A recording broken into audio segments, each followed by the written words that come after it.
बसहा बैलवा चढ़ के अइलन शिवा गुरु से बैठी गेलन अपनो मंदिरवा के माए से बैठी गेलन अपनो मंदिरवा के माई बसहा बैलवा चढ़ के अइलन शिवा गुरु जी बसहा बैलवा चढ़ के अइलन शिवा गुरु से बैठी गेलन अपनो मंदिरवा के माई से बैठी गेलन अपनो मंदिरवा के माई से बैठी गेलन अपनो मंदिरवा के माई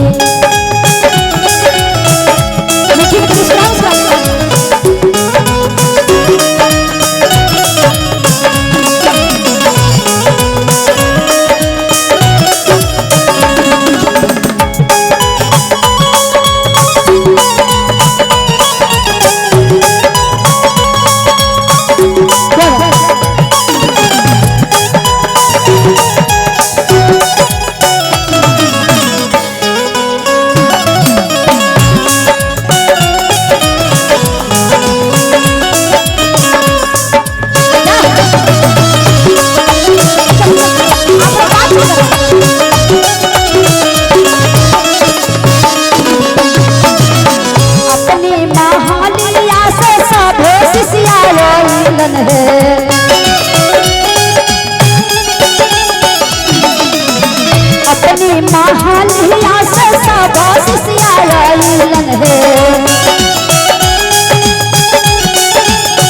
छेकी लेलन मंदिर के दू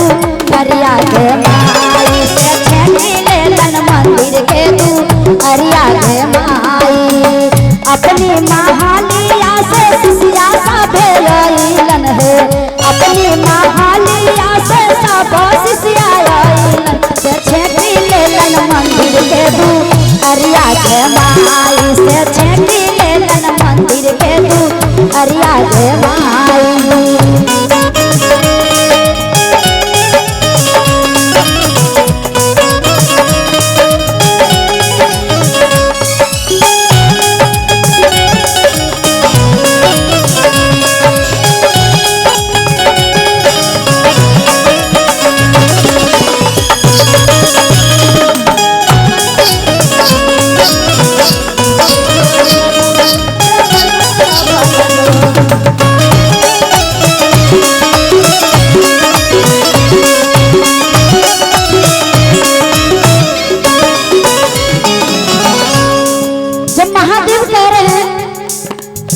जब दरवाजा मंदिर पे खुटखुटा के सब लोग खड़ा है छोर हो शिष्या मंदिरा के बेटा है छोर हो शिष्या मंदिरा के बेटा है से लागल हाथ के बाघर में मिलवा के माई से लागल घर में मिलवा के माई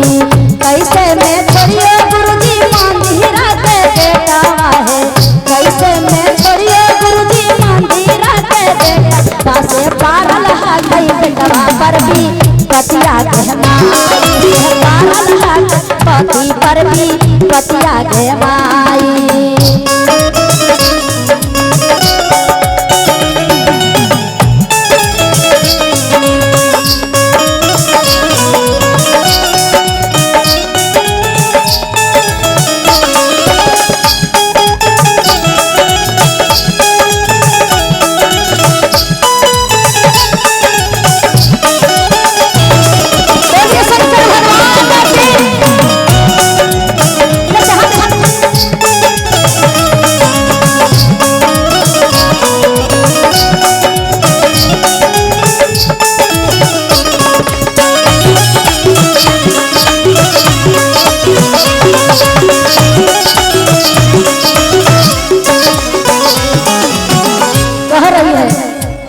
बाबा भोलेनाथ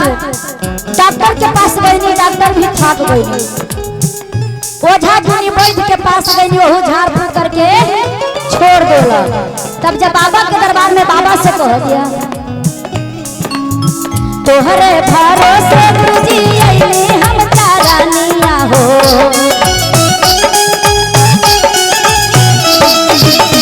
तोहरे भरोसे शिव गुरु अइली हम चारानिया हो।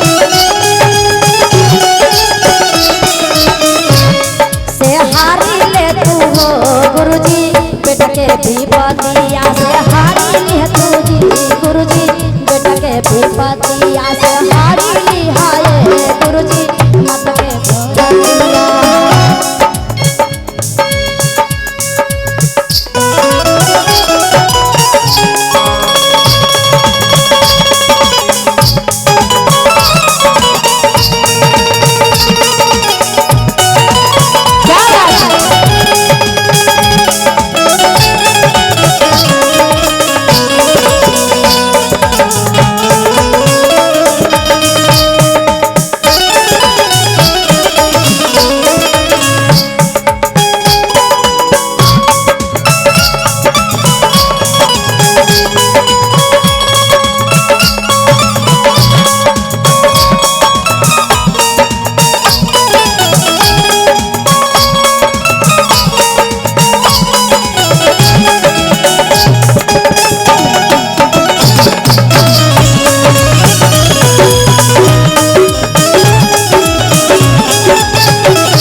और महादेव करें सुबह शामा मांगी हासिया शिवा गुरु से ताया हो।